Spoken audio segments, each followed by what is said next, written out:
Disappointed. A Boulder church vandalized with abortion rights messages. Mostly I felt sorry for the people who did this. Turns out this isn't the first time this has happened. We actually pray for them and we hope for their healing. Plus, Denver Public Schools cutting dozens of office jobs. And Congressman Jason Crow shares his stories from Ukraine. Most people did not believe this invasion was going to happen, including the Ukrainians. This rain and snow has been great, but we have sunshine and warmer temperatures on the way. And more homes are on the market in Colorado, but the prices aren't going down. The amount of closings and the average sales price is going up dramatically.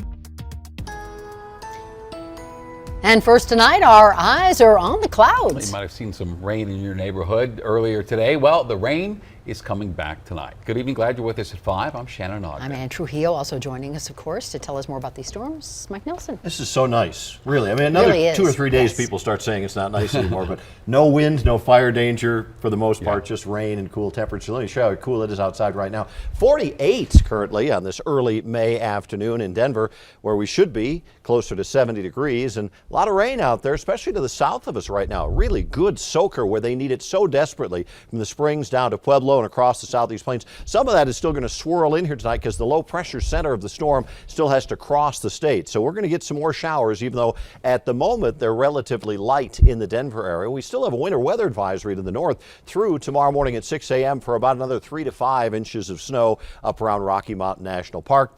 We are going to get through most of the evening drive in pretty good shape. I think the showers will fill back in, and then they'll be done by tomorrow. So it's wonderful moisture. The skies do clear tomorrow. A big warm up on the way. We have 80s in the Friday and Saturday forecast. I'll have your full 7-day coming up in about 20 minutes. All right, we'll take it. Thank you, Mike.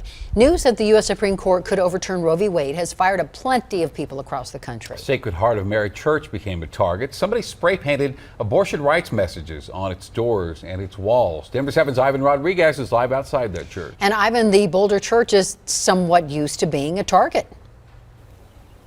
We were also out here several months ago for a very similar incident. You can see some of that damage here on these doors. I spoke with a parishioner who tells me as disappointed he isn't necessarily surprised.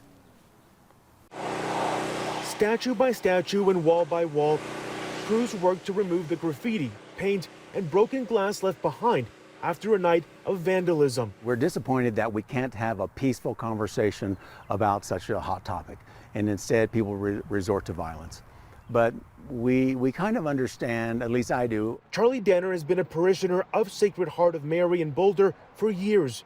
He says this isn't the first time this has happened either. We think this is related to an annual pro-life memorial we have on our front lawn every October for Respect Life Month. We put out 3,000 crosses signifying how many abortions there are in the United States every single day. The first time this type of an attack occurred at our parish happened the first few days of October last year. So this is a repeat. In a statement, the Boulder County Sheriff's Office says in part, the graffiti is similar in nature to what we saw at the church in September 2021. Anti-church, pro-choice messaging. We can't yet conclusively say that it is related to September's incident, but the crimes are very similar in nature.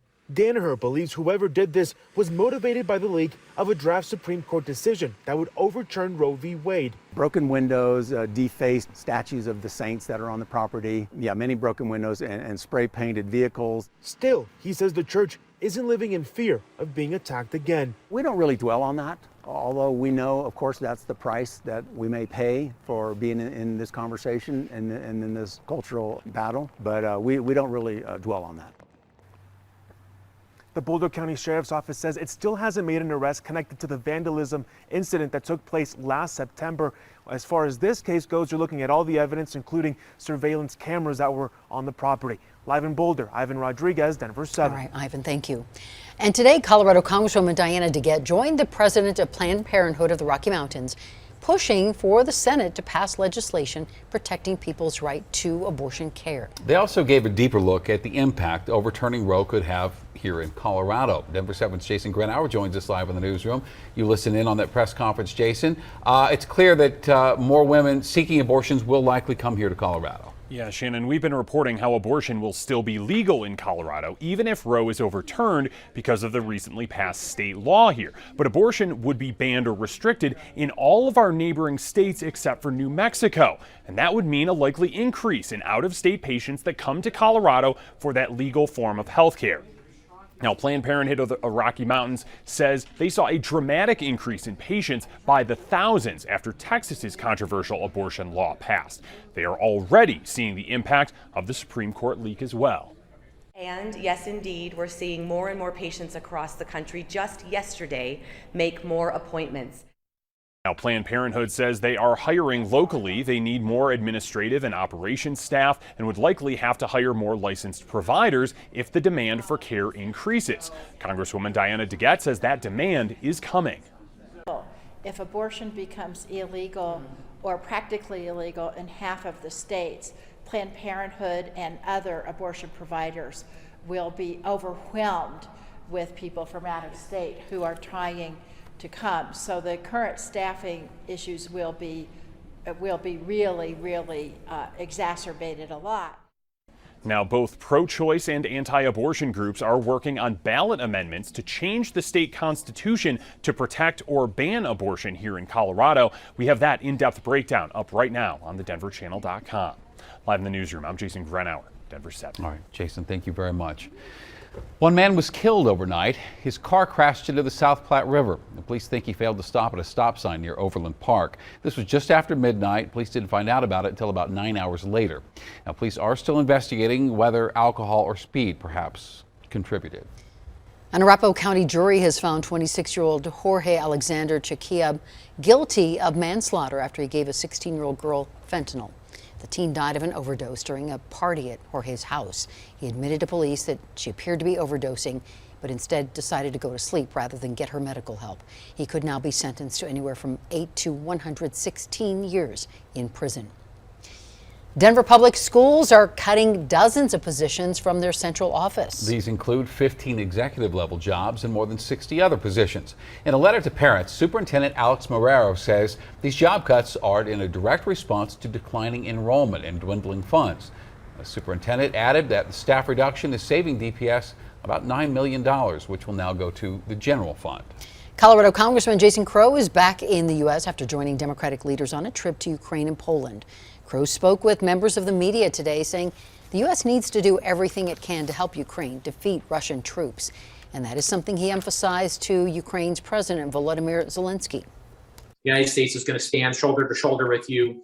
We are not going to stop supporting you, that we are in this for the long haul to make sure that you can be victorious on the field of battle. Crow also affirmed that the U.S. will play a role in helping the humanitarian crisis and will support countries like Poland that are helping Ukrainian refugees. Today, the Federal Reserve raised interest rates by a half point. That is the biggest hike in 22 years, hopefully to slow down inflation in the U.S. The result will mean borrowing costs are likely to get higher, mortgage rates, credit card interest, auto loans, student loans. And President Biden tried to get ahead of the news today by promoting a $1.5 trillion reduction in the federal deficit. Higher interest rates are causing more homes to sit on the market here in Colorado. Going deeper tonight, the Metro had more than 3,200 listings in April, which is up more than 40% from March. The Denver Metro Association of Realtors says the average single-family home is selling for close to $825,000. That is up 3.5% from March. I think we are seeing fewer buyers because with higher interest rates, those higher monthly payments, people really have to calculate the value of renting versus buying. It's really showing that the market is starting to normalize a little bit and head towards a pace that honestly is probably more healthy for both buyers and sellers. And realtors say since there are more homes on the market now, prices may drop this month because buyers now have more options. They represent our ancestry, our heritage, our history. One of the nation's most endangered historic places is right here in Colorado. Community activists are now working to change that. We can't just keep erasing everything in the past. Rising rent forcing a local food bank to find a new home. It's so upsetting because, what we're doing is not an expensive venture. And Broncos fans get ready for an early wake-up call. The team is going across the pond this season. It's electric. It's really, really special. It feels like international Super Bowl in a way, so I'm excited about it.